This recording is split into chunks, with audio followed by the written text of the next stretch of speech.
Alors, mesdames, messieurs, bonjour.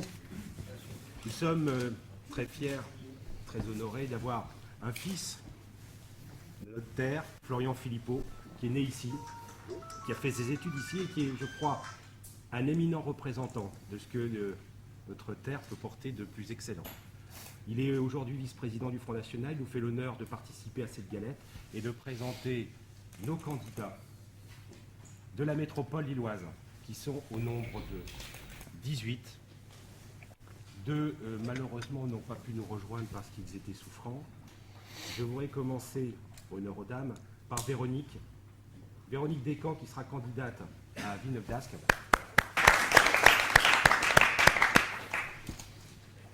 Virginie, qui vient d'entrer, qui sera candidate à Neuville-en-Ferrain. Virginie, comment ?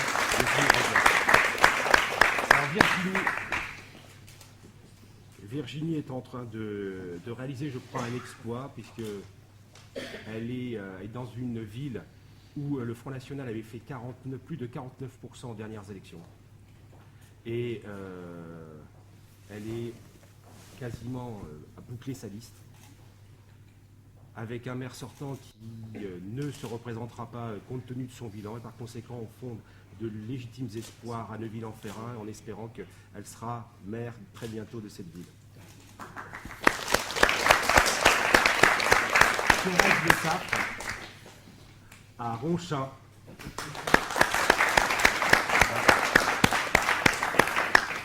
Qui elle aussi avance très bien sur sa liste, et puis j'espère que toutes ces villes périphériques de la métropole, enfin de la ville de Lille, pourront basculer dans notre camp, ou permettront au moins que les socialistes qui ont transformé notre territoire en lieu de chômage, de délinquance, d'insécurité, de corruption, enfin, que toutes ces villes arrivent à droite. Vous m'entendez pas? Est-ce qu'on a une autre sonorisation que celle-là? Non. Alors, Sylvie Godine, candidate à Marc-en-Barœul.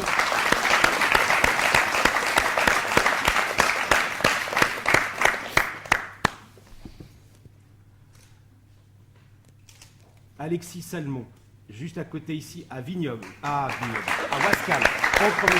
Vignoble.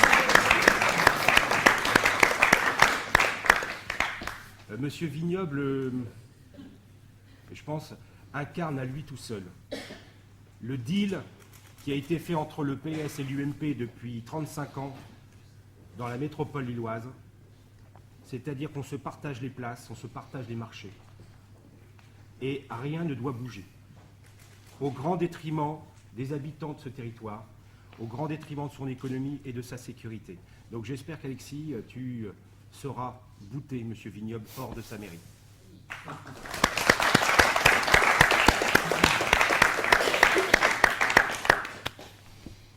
Jean-François Bloch à Tourcoing. C'est le sous-préfet qui est passé à une grande ville. Je crois que ta liste est quasiment bouclée, je crois, Jean-François. Il attaque le dur sur le terrain et je crois qu'il va y avoir une bataille épique à Tourcoing. Une triangulaire, très probablement. Et je pense que Jean-François a de fort bonnes chances d'être en tête dès le premier tour. À côté de lui, Stéphane. Je lui laisse prononcer son nom imprononçable à Armentières. Alors, Armentières, ville socialiste s'il en est, depuis de génération en génération, de père en fils quasiment. Hein. Oui, c'est une monarchie. Donc voilà, monarchie socialiste à l'ouest du département, au bord de la Flandre intérieure. Et Xavier est parti là, lui aussi avance très bien sur sa liste. Et j'espère qu'il sera au premier tour, lui aussi en très bonne position, et face à l'UMP. À côté de lui, Jean-Rémy Duménil, à LM.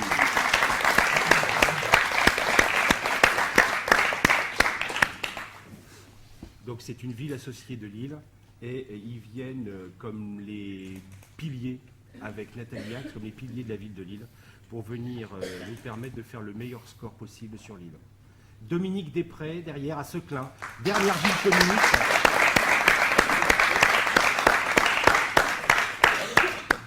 dernière ville communiste de la métropole lilloise, qui, je l'espère, va elle aussi tomber. Toi aussi, je pense que tu as quasi... Hein, tu es en bonne voie pour le bouclage de la liste. Roubaix. Jean-Pierre Legrand. Avec qui...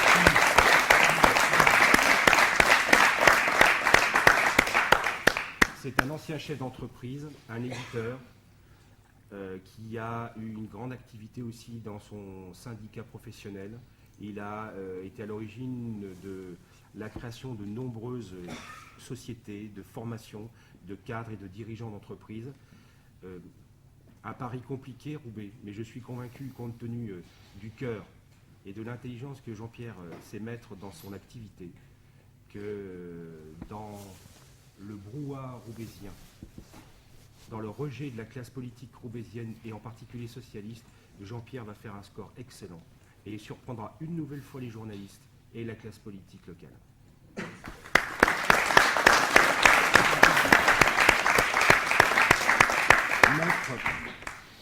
Maître Catelin à Annelin.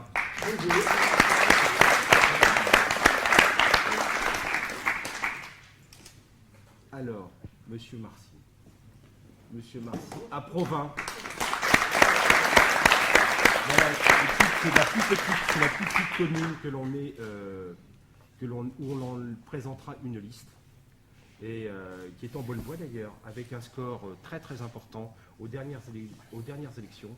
Par conséquent, Provins fait partie aussi de ces petites communes qui peuvent tomber dans les mains du Front National, du Rassemblement Bleu Marine, et démontrer que nous sommes capables de gérer des collectivités territoriales en bon père de famille, en ayant le soin des finances de la commune, en y rassurant les habitants, en sachant redévelopper son tissu économique.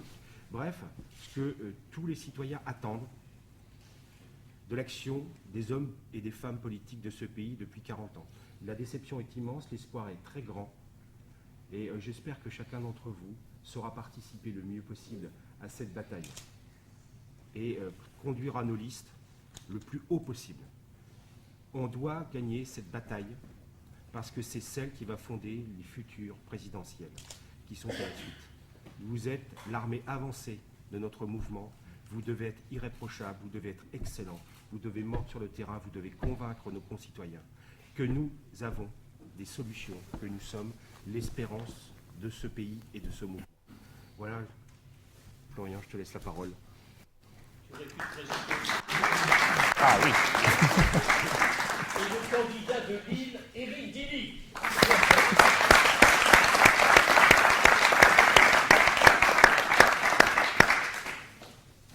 Effectivement. Merci Éric. Merci à vous tous d'être ici. Je vous présente d'abord tous mes vœux pour cette année 2014, qui est une année extrêmement importante. En termes électoraux d'abord, bien sûr, vous le savez, les élections municipales, on vient d'en parler.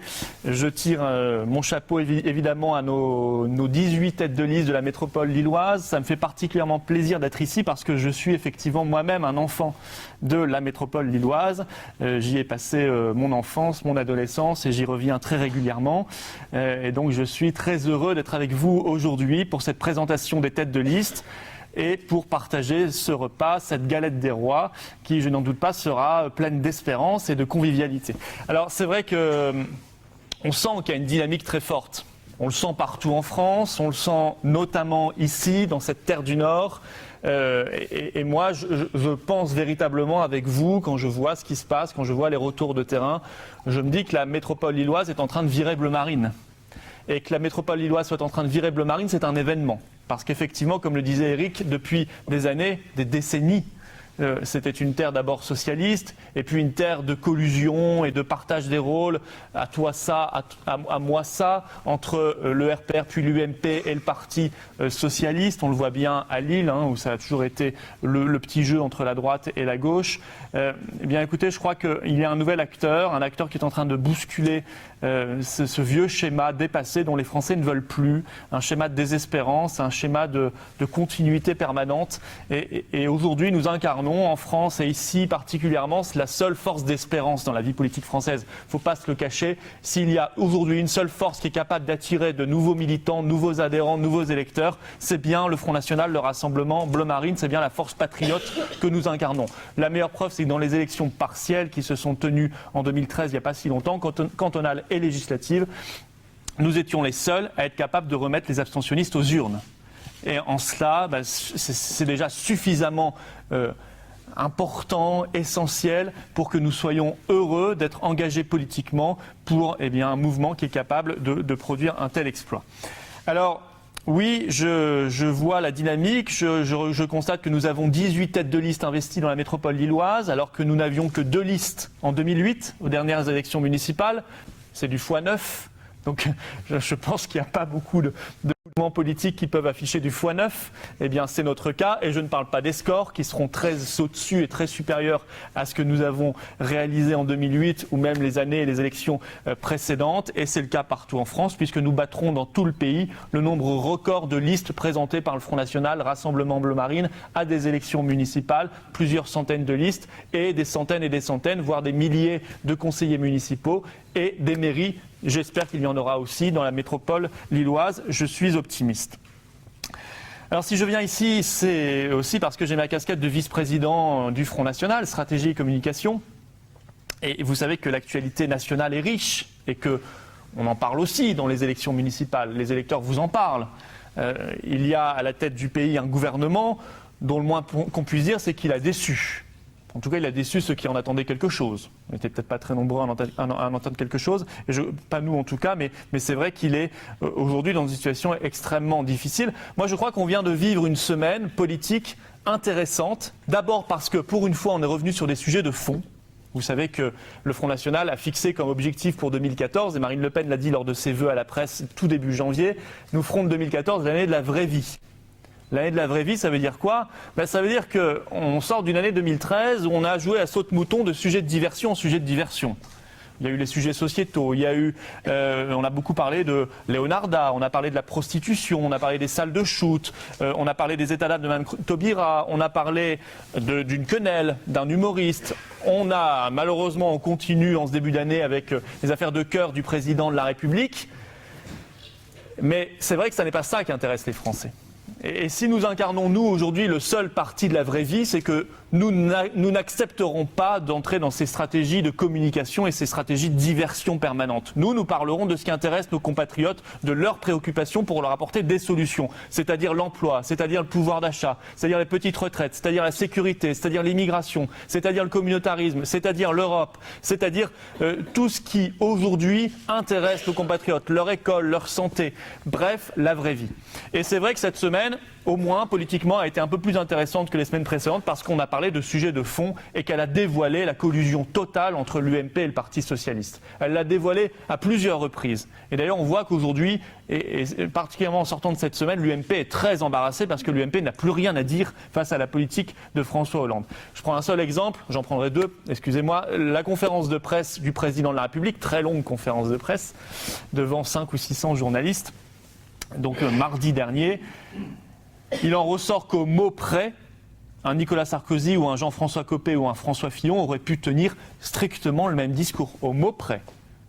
C'est-à-dire qu'on nous a annoncé l'accélération dans ce qu'on appelle, nous, l'euro-austérité, l'austérité pour sauver l'euro à tout prix, l'accélération dans l'austérité avec ce fameux pacte de responsabilité qui est une arnaque totale. On sait bien que, qu'est-ce que ça veut dire en réalité ? Ça veut dire plus d'austérité, et en même temps, contrairement à ce qu'on nous promet, une augmentation des impôts. Parce que moi, je ne crois plus les gouvernements qui nous disent « nous n'augmenterons pas les impôts, il y aura une pause fiscale ». On nous a fait le coup, ne serait-ce que sous François Hollande, pour 2013. On nous a refait le coup pour 2014. À chaque fois, la fameuse pause fiscale et à chaque fois, les impôts augmentent. Mais moi, je vous dis que ce pacte de responsabilité, s'il voit le jour, il sera financé par plus d'austérité, donc moins de services publics, moins de santé, moins de sécurité, moins de justice, moins de défense nationale, encore moins, j'ai envie de dire.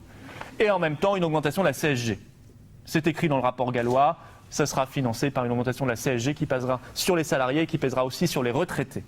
Voilà la réalité, et cela, l'UMP applaudit. Vous avez même vu M. Gattaz, le nouveau président du MEDEF, qui a dit « nous sommes l'inspirateur du discours de François Hollande ».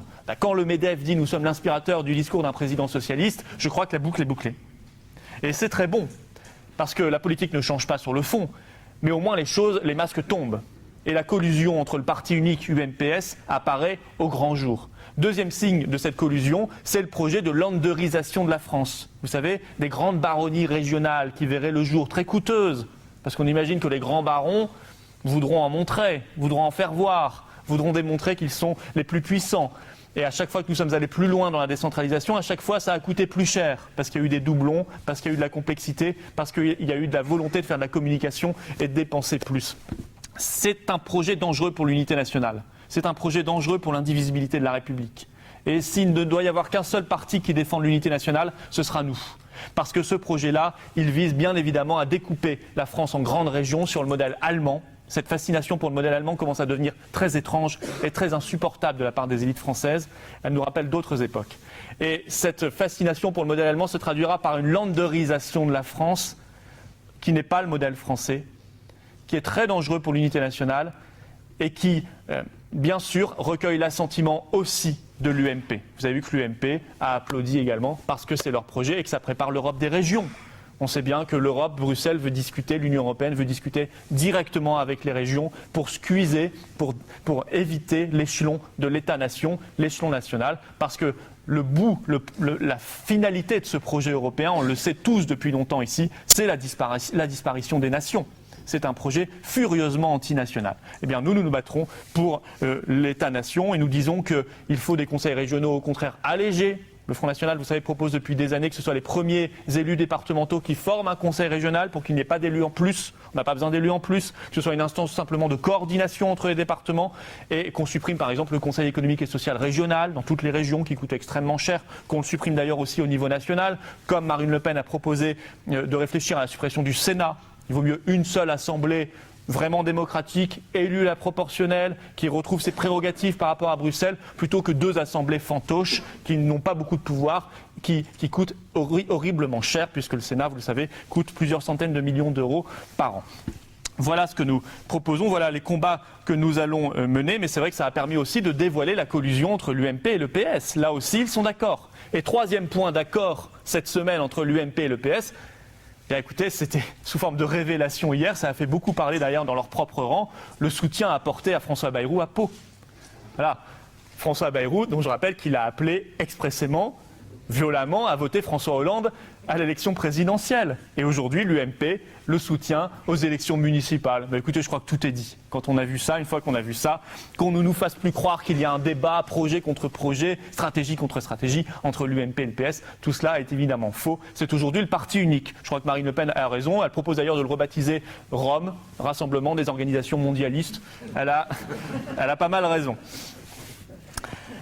Alors oui, nous parlons de la vraie vie, nous parlons de ces sujets-là, nous parlons d'économie, nous sommes en train de nous battre contre l'accord de libre-échange total qui est en cours de négociation dans le dos des Français, dans le dos des Européens d'ailleurs, entre les États-Unis et l'Union européenne, qui est prévu pour 2015, qui permettra de mettre l'Europe aux normes américaines. Bienvenue au poulet chloré, au bœuf aux hormones. Ouverture totale des frontières dans le domaine industriel et agricole. Eh bien écoutez, personne n'en parle. Nous en parlons, nous avons lancé une pétition et nous avons voté contre au Parlement européen. Nous parlons de la question de l'ouverture totale du marché du travail depuis le 1er janvier à la Roumanie et la Bulgarie. Vous savez que c'est le premier sujet de débat en ce moment même en Allemagne et au Royaume-Uni. En France, personne n'en parle. Bien sûr, ils sont tous d'accord, ils ont tous signé pour, sauf nous. Et pourtant, c'est un événement important parce qu'il renforce malheureusement la concurrence déloyale contre nos propres travailleurs, nos propres PME, parce qu'en plus la directive détachement, la fameuse directive détachement, n'a pas été réformée. Ça, c'est un nouveau Big Bang économique et social tout à fait néfaste. Nous parlons de la question de la sécurité. Je m'arrête un instant sur Manuel Valls. Manuel Valls, nous avons tous envie de lui donner un conseil. Je crois qu'il est en train de s'effondrer dans les sondages, ce n'est pas étonnant. Au lieu de s'intéresser à la quenelle, au lieu de s'intéresser à un humoriste, au lieu de poursuivre une tournée anti-FN comme il l'a fait encore ce week-end à Carpentras. Moi, il est venu me voir à Forbach, très heureux, on l'a bien accueilli. Et il faisait une nouvelle étape dans sa tournée anti-FN à Carpentras et dans le Vaucluse. Il ferait mieux de s'occuper de la sécurité des Français, Manuel Valls. Nous avons appris ce week-end que des djihadistes de 15 ans, des lycéens ou des collégiens français, partaient faire le djihad en Syrie. Ça devrait interpeller le ministre de l'Intérieur, parce que ça, c'est gravissime. Ça en dit long sur la désassimilation d'une partie de la jeunesse française, sur le communautarisme, sur l'islamisme radical qui gagne des parts de marché jour après jour, et sur l'incapacité du gouvernement français à mener une politique du renseignement digne de ce nom. Ça, c'est dramatique. Voilà qui devrait interpeller le ministre de l'Intérieur, comme devrait l'interpeller le bilan désastreux de la nuit du 31 décembre. 1067 voitures brûlées dans toute la France, 3 personnes décédées à coups de couteau. C'est du jamais vu. Mais le ministre de l'Intérieur n'en a quasiment pas parlé. Il était trop occupé, vous le savez, à traiter cette affaire de la quenelle. Devrait l'interpeller aussi la question des Roms, dont on ne parle plus dans le débat politique français, qui pourtant est là. À Villeneuve-d'Ascq, je crois qu'on en sait quelque chose. Bon. Vous savez que nous sommes pour le rétablissement des frontières. Frontières aussi bien d'ailleurs économiques que migratoires. Ça ne veut pas dire la fermeture, ça c'est la caricature. Ça veut dire des frontières comme l'ont la plupart des pays dans le monde, en dehors de cette anomalie qu'est l'Union européenne aujourd'hui. La maîtrise des frontières face au réseau de criminalité, face au réseau d'immigration et notamment d'immigration clandestine. Nous parlons de la question du laxisme d'État, de la loi à venir qui va aggraver la loi Taubira, qui va aggraver la loi Dati. Jusqu'ici c'était 2 ans. Vous étiez condamné à moins de 2 ans de prison pour un délinquant, vous ne faisiez pas votre peine. C'est déjà beaucoup, beaucoup trop. Ça passera à 5 ans. Voilà les questions qui ne sont plus aujourd'hui dans le débat public et que nous nous efforçons, nous, de remettre dans le débat politique parce que les autres ne veulent pas en parler. Nous parlons de la question de la désindustrialisation, de la nécessité du patriotisme économique. On doit soutenir prioritairement nos PME, nos PMI, nos TPE, leur donner une priorité d'accès au marché public. Faire en sorte qu'elles aient une priorité quand elles produisent en France. Ce qui existe dans beaucoup de pays du monde, mais ce qui est aujourd'hui interdit, encore une fois, par les règles de l'Union européenne. Et bien sûr, de ces règles de l'Union européenne, nous allons beaucoup en parler en 2014, parce que nous sommes en pleine année aussi d'élections européennes. Et nous fondons de grands espoirs sur ces élections européennes aussi, au-delà des municipales, puisque vous le savez, nous ambitionnons d'être aux européennes le premier parti de France. Je crois que dans la région nord-ouest, puisqu'ici on est dans le nord-ouest, avec la tête de liste que vous avez, il n'y aura pas de difficulté pour être largement en tête devant les autres listes de la grande région nord-ouest. Voilà. Enfin, nous nous battrons pour redonner la parole aux Français. Vous le savez, nous réclamons une dissolution de l'Assemblée nationale. Et je pense que si nous sommes en tête aux élections européennes, ce sera non seulement un signal politique très fort envoyé sur ce qu'on veut faire de l'Union européenne, plutôt ce qu'on veut en défaire, et ce qu'on veut faire de la France, mais ce sera aussi un signal politique national très important puisqu'il forcera, si nous sommes en tête, le président de la République à aller devant les Français, à dissoudre l'Assemblée nationale, à revenir aux urnes. Nous nous battons pour qu'il y ait beaucoup plus de référendums en France alors qu'ils ont quasiment disparu, pour qu'on crée un vrai référendum d'initiative populaire comme il existe en Suisse, comme il existe en Italie, 500 000 signatures au niveau national. Bref, nous avons beaucoup de combats. Cette année promet d'être passionnante, aussi bien au niveau local, municipal qu'au niveau national et européen. Et c'est pour ça qu'elle sera une grande année des patriotes, je n'en doute pas. Merci beaucoup et encore bon courage à toutes les têtes de liste, à toutes les listes.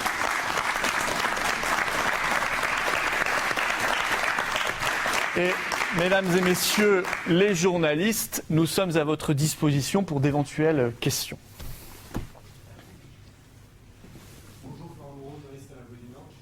Je voulais savoir ce qu'il en est pour les communes de Provence, Alluin, La Madeleine, Lambersart et Waterloo, qui sont des villes de plus de 20 000 habitants. Vous n'avez pas présenté de revenu. Est-ce que c'est une croix sur ces communes? Alors, concernant Waterloo, vous serez informé la semaine prochaine de la tête de liste. Oui. Alors, concernant Waterloo, vous serez... Il ne fonctionne pas. C'est celui de la caméra. Vous serez informé en fin de semaine prochaine du nom de cette liste. Oui. Concernant M, la commission d'investiture n'a pas encore pris de décision, mais nous formons encore l'espoir qu'il y aura un candidat à M. Concernant Croix et Lambersart, il n'y aura pas de candidat. Alluin non plus. Nous ne pouvons malheureusement pas... C'est mieux. Vive la modernité. Évidemment, nous ne pouvions pas mettre des candidats dans toutes les communes. Cependant, nous arrivons à l'exploit d'avoir quasiment un électeur sur 2 de la métropole communauté urbaine de Lille qui pourra voter pour une liste du Front National. Ce qui est considérable, ce qui fait plus de 600 000 habitants, donc environ 500 000 électeurs, qui pourront avoir le choix de choisir, d'élire nos candidats dans toutes ces municipalités. Nous aurions aimé faire mieux et plus, mais je pense que ce sera pour la prochaine fois quand nous prendrons toutes les mairies et la communauté urbaine. Comment vous expliquez le fait d'arriver à avoir des candidats dans des villes comme Anversar, par exemple, Ouais, la Madeleine? À Lambersart, il y a tellement de monde au municipal qu'on se demande où se trouve encore l'opposition. Il y a 3-4 listes de l'UMP, ex-UMP je crois à Lambersart, avec des gens qui s'affichent plus ou moins proches des idées du Rassemblement Bleu Marine. Donc si nous formons un groupe, ce que j'espère, à la communauté urbaine de Lille, avec les élus que nous aurons, il est très probable qu'un certain nombre d'élus aussi de l'UMP ou d'autres mouvements seront prêts à travailler avec nous pour essayer de changer la donne politique qui est celle que l'on subit depuis 50 ans dans la métropole lilloise. Parce que c'est pas parce que nous ne présentons pas de candidats dans certaines villes que nous n'avons pas de contact avec un certain nombre d'élus ou de futurs élus dans la métropole lilloise.